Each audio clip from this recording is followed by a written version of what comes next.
neste momento, Deus, através desta emissora, leva até você mais um programa de fé, com hinos, orações e uma palavra poderosa a seu favor.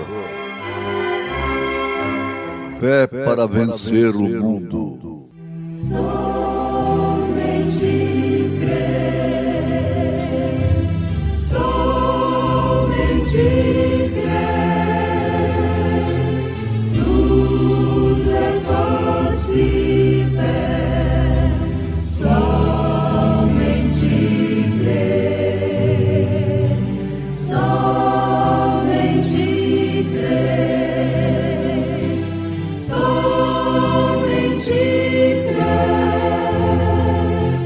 tudo é possível, somente crer.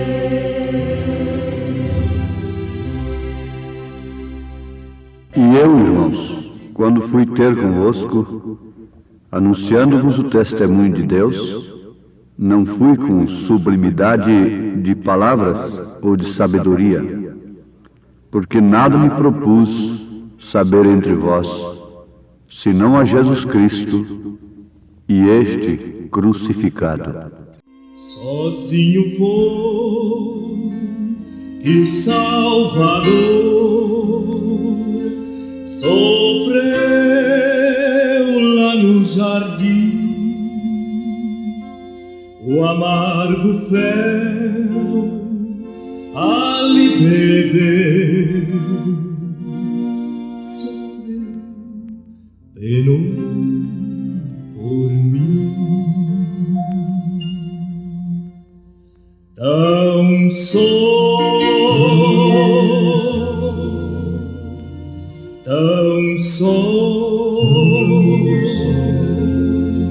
sofreu por mim, por ti, e foi pra nos salvar do mal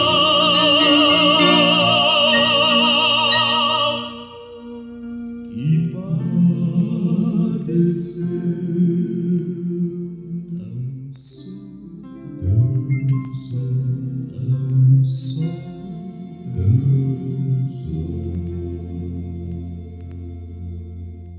Sozinho lá na dura cruz, a fim de nos salvar, amigos seus não encontrou, e só sem Deus ficou. Tão só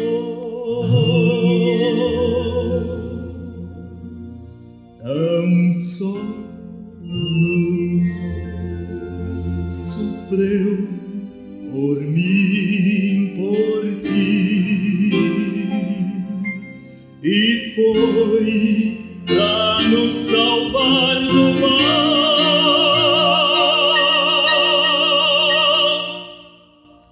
que padeceu. Tão só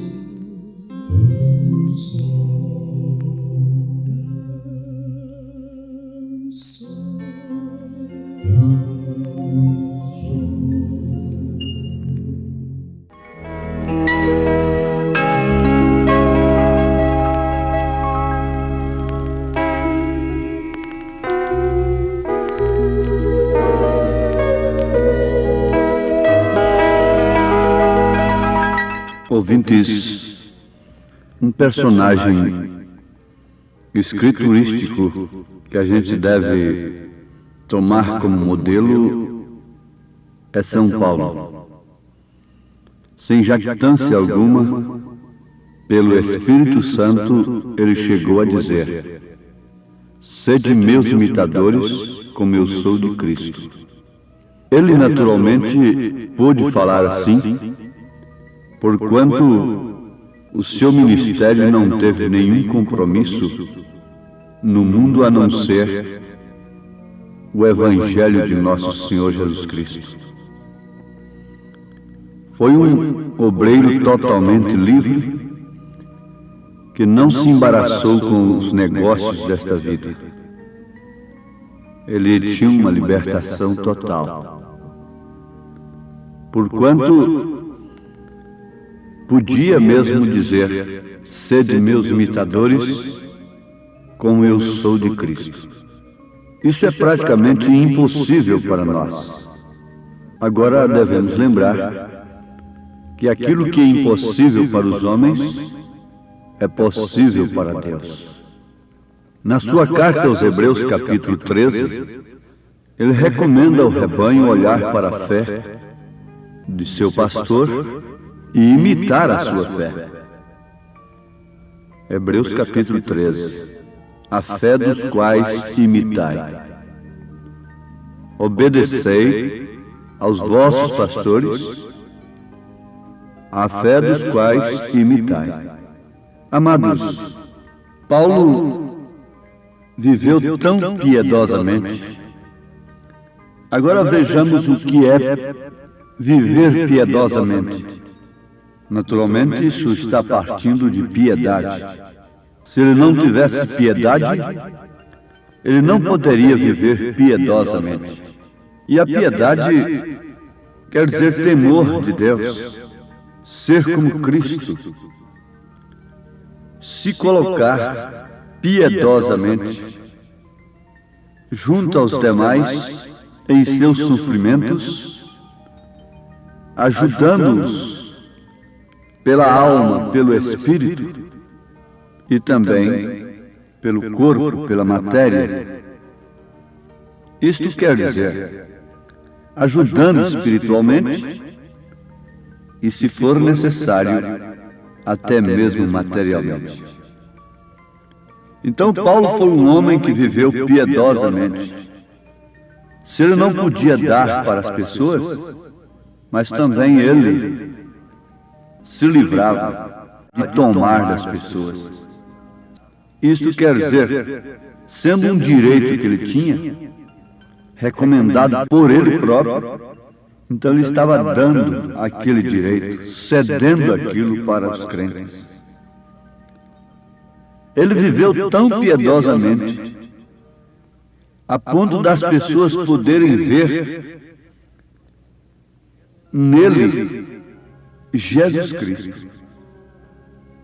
Isso me faz vibrar o coração, porque o profeta desta era, em uma de suas mensagens para que foi dado o Espírito Santo, diz que Cristo será visível nesta noiva, neste corpo, a ponto deste corpo chamar os mortos.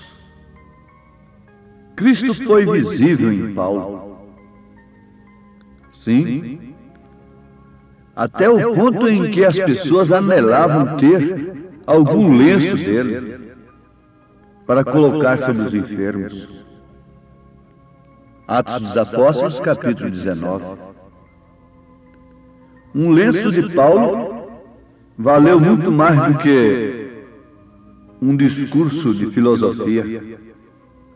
Haja visto que ele deu muito valor, muito mais valor ao poder de Deus do que à sabedoria humana. E eu, irmãos, quando fui ter convosco, anunciando-vos o testemunho de Deus, não fui com sublimidade de palavras ou de sabedoria, porque nada me propus saber entre vós, senão a Jesus Cristo e este crucificado. E eu estive convosco em fraqueza, e em temor, e em grande tremor. A minha palavra e a minha pregação não consistiu em palavras persuasivas de sabedoria humana, mas em demonstração de espírito e de poder, para que a vossa fé não se apoiasse em sabedoria dos homens, mas no poder de Deus. Para que a vossa fé não se apoiasse em sabedoria dos homens, mas no poder de Deus. Ali estava Cristo, ouvintes. Ali estava a vida de Cristo. Se tem uma coisa que nós devemos desejar, é isto. Se tem uma coisa que o nosso coração deve anelar, é isto. É que aquela vida que estava em São Paulo esteja em nós. Porque era a vida de Cristo que estava nele. Nós não estamos pregando o homem para vocês. Paulo não salva ninguém como Salvador, mas como salvo, ele salva, sim. Eu não salvo a ninguém como Salvador, mas como salvo, eu salvo as pessoas. Como um redimido, eu levo as pessoas e mostro para elas onde eu consegui essa redenção. Mas ali está um exemplo como mensageiro da primeira era, um modelo que ficaria para ser revivido em sua totalidade somente agora na última era. Fechando parêntese, as 7 eras da igreja com Laodiceia e Elias sendo o mensageiro para esta era. O espírito de incredulidade tem procurado introduzir nas pessoas aquilo que o poder de Deus foi para o passado. Mas isto não é verdade. Quando Paulo estava sendo usado por Deus, os incrédulos podiam dizer: bom, isto foi para Elias apenas. Isto foi para o tempo dos profetas no passado. Mas ali estava presente o mesmo poder que houve em Josué, que houve em Moisés, que houve em Elias e em todos os profetas. Ali estava presente mostrando que ele era o mesmo, que ele não havia mudado. Quando Jesus Cristo se manifestou ao mundo como a plenitude da divindade, o Emanuel, Deus conosco, ele estava mostrando para o mundo que ali estava o mesmo poder que criou todas as coisas. Ali estava o mesmo Deus do Éden. Ali estava o mesmo Deus do Sinai. Ali estava o mesmo Deus da coluna de fogo. Aquilo que foi um tipo no passado, manifestado em tipo, agora estava ali em pleno cumprimento. Mas eles não puderam perceber, ainda que isto sendo a verdade. Vejam como o poder que esteve no passado estava ali no presente, demonstrando ser o mesmo ontem, hoje e eternamente. Ele tem vindo até nós através das eras. Lá estava Pedro, tão cheio da graça, tão cheio deste mesmo poder, a ponto das pessoas procurarem sua sombra. E quando passavam pelas sua sombra, eles eram curados de suas enfermidades, de seus males. Isso mostrando que Jesus Cristo não tinha ficado na sepultura e que o poder dos profetas não encerrou ali na morte de Cristo. Sim, a lei e os profetas duraram até Cristo. Quer dizer, o profeta da lei veio até João como anjo da aliança, mas logo teríamos os profetas da graça. Teríamos graça, seria uma nova etapa, porque é lei, graça e reino. Mas e na graça não tivemos profetas? O próprio Jesus foi um profeta da graça, em sua plenitude. Logo, os seus, aqueles a quem ele deu o espírito de profecia, o espírito da palavra perfeita, demonstraram e demonstram através das Escrituras que o espírito de profecia não deixou a terra, encerrando seu ministério com João Batista. Não. O próprio Paulo diz que Deus deu a uns como profetas, apóstolos. Isso não quer dizer esse profeta apenas dos dons carismáticos, e quer dizer, e está aí decidindo por casamento e tantas outras coisas envolvendo nas vidas das pessoas, como adivinhos.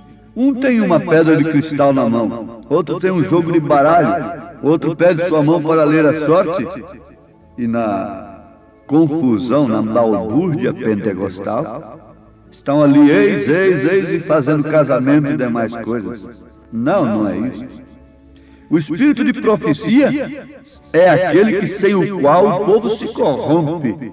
O espírito de profecia é aquele que toma a palavra de Deus e anuncia ao povo no seu poder e na sua virtude. Esse é o espírito de profecia. Eles não viram em Paulo aquilo que o mundo natural espera dos homens que se põem na frente do povo. A revelação que Paulo tinha não dependia de um título de PH, LLD, RV, reverendíssimo ou coisa qualquer. Não era por títulos que Paulo tinha que eles creram nele. Não. Ele disse: eu me esqueci de todas essas coisas. A sabedoria humana tinha que morrer. Mas agora conheço a Cristo e o seu poder, no poder de sua ressurreição. E eu tenho vindo a vós com a demonstração do poder de Deus. O que aconteceu, ouvintes?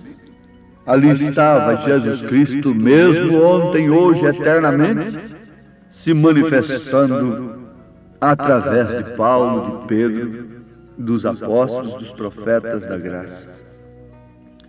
Durante as eras nós tivemos isto, homens que sustentaram esse espírito de profecia, cheios do poder. É certo que hoje nós temos o conhecimento de Lutero, que estava cheio do poder de Deus para pregar que a salvação era de graça. Mas eu não posso ficar apenas com Lutero. Não. Nem tampouco com Wesley. Eu teria que voltar, teria que estar numa medida de fé e na palavra como estava São Paulo. Para isso Deus nos enviou um mensageiro como Paulo, para mostrar para o mundo que ele é o mesmo do dia de Paulo. Como Paulo foi poderosamente usado nos sinais, prodígios e maravilhas, e no conserto da igreja, na sã doutrina, na ordem da igreja, também o mensageiro que Deus nos enviou para a sétima era veio com esta graça, com essa plenitude, com esse poder. O poder de Deus não tem mudado. O que tem mudado é o homem. Sim, o sistema solar não tem mudado. O zodíaco continua igual. A estrela da manhã sai em seu lugar no mesmo tempo cada manhã, tal como fez a primeira vez quando a terra foi criada. A estrela da tarde também toma seu lugar, e assim é com todas as demais estrelas. A Ursa Menor está em seu tempo exatamente onde deve estar. A estrela polar está firme e nunca se move. Aleluia! Tudo gira em redor dessa estrela, que é a estrela da manhã, porque se encontra no centro do universo, e essa estrela é Cristo. Quando você vê a estrela da manhã, ela está anunciando que Jesus Cristo é o mesmo ontem, hoje, eternamente. Ela está provando no zodíaco que há um Deus que é o mesmo, que não mudou, que não muda. Ele está ali firme e governa seu exército como um grande capitão. Somente o homem que não quer ser governado pela sua palavra pelo mesmo Espírito que governou a igreja primitiva. Somente o homem que não quer, mas todo zodíaco, toda a natureza está sendo governada pelo seu poder, por isso está em perfeita ordem. Mas o homem tem saído do seu plano, do plano de Deus, e tem feito como estribo a sabedoria humana. Mas Paulo diz que ela é loucura. Paulo diz que ela é loucura. A Bíblia diz que ela é loucura. Mas ali está o grande capitão, tal como Moisés ali sobre o monte, com os braços levantados enquanto Israel estava pelejando, abrindo o caminho com a espada. Ele se manteve com as mãos levantadas até que se pôs o sol. Tiveram que ajudá-lo, na verdade, levantando seus braços no alto. Mas Moisés foi um tipo de Cristo, e para assegurar que suas mãos ficassem levantadas, para que ele tivesse suas mãos levantadas, foram cravadas sobre a cruz, lá no Calvário. Mas tem uma coisa, agora tem subido sobre todos os baluartes da glória com seu vestido ensanguentado e está ante Deus, à destra de sua majestade. A batalha é para todo soldado e cada um deve abrir seu próprio caminho, sem importar o que suceda. Abrir o seu caminho, não com o credo, não com a maneira de homens pensar, mas com a palavra de Deus. Assim abrirá o caminho para a liberdade, para a grande liberdade espiritual, para a grande liberdade da alma. As almas escravizadas, encarceradas hoje, gemem por algum motivo, porque se encontram presas. Ninguém foi criado para ser preso, mas as almas estão presas, encarceradas. Quando Jesus morreu, ele desceu lá e foi pregar para aqueles que foram rebeldes nos dias de Noé. E agora ele tem descido para pregar a estas almas, que estão aí com seus olhos rodeados de antimônio, com cigarros entre dedos, com suas unhas pintadas. Como homem, totalmente pervertido. Como mulher, nem se fala. Mas o poder de Deus tem se manifestado. Pode haver uma noite escura, nublada, mas a estrela da manhã está ali em algum lugar, detrás daquela nuvem. As estrelas estão ali em seu lugar. A noite está escura, mas as estrelas de Deus, aqueles em quem Cristo tem manifestado, como manifestou na igreja primitiva, na igreja de São Paulo, está em algum lugar. Talvez não possa ser vistas pelo mundo, desapareceram do mundo, das correntes sociais, religiosas, mas elas estão detrás destas nuvens, mostrando que o poder de Deus ainda está aqui, que o Espírito de Deus ainda está aqui. E se você é uma delas, receba graça nesse instante, para continuar brilhando, em nome de Jesus Cristo. Amém.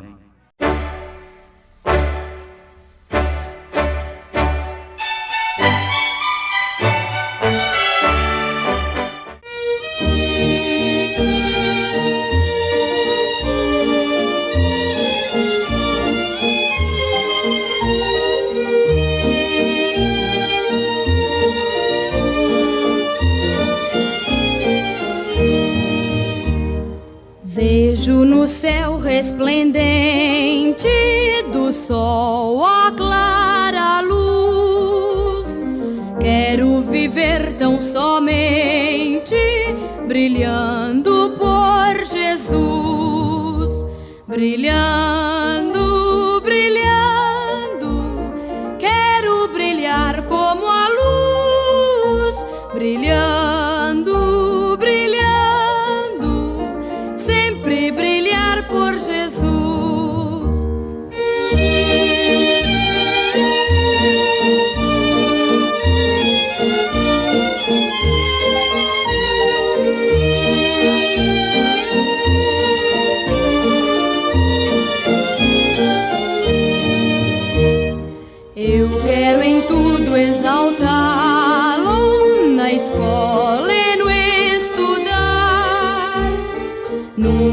também olvidá-lo em casa e no brincar, brilhando, brilhando, quero brilhar como a luz, brilhando, brilhando, sempre brilhar por Jesus, brilhando, brilhando, quero brilhar como a luz, brilhando, brilhando, sempre brilhar por Jesus, sempre brilhar por Jesus, sempre brilhar por Jesus.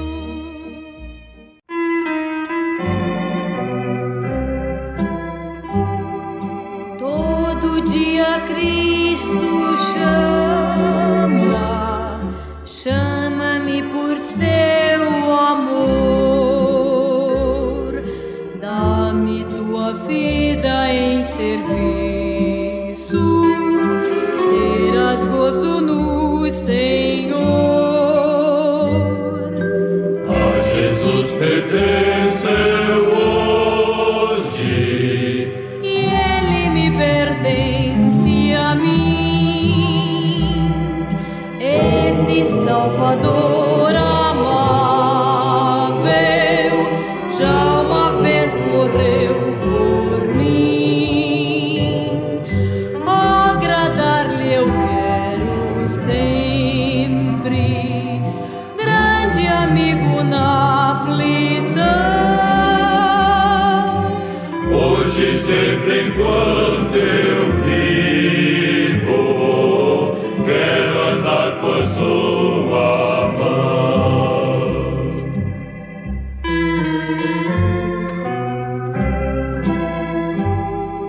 Seu poder me guia os passos à celeste habitação,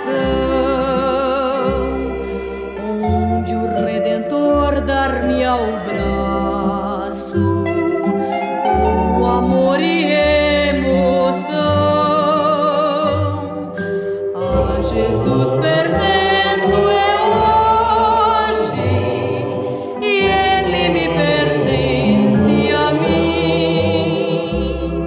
esse Salvador amável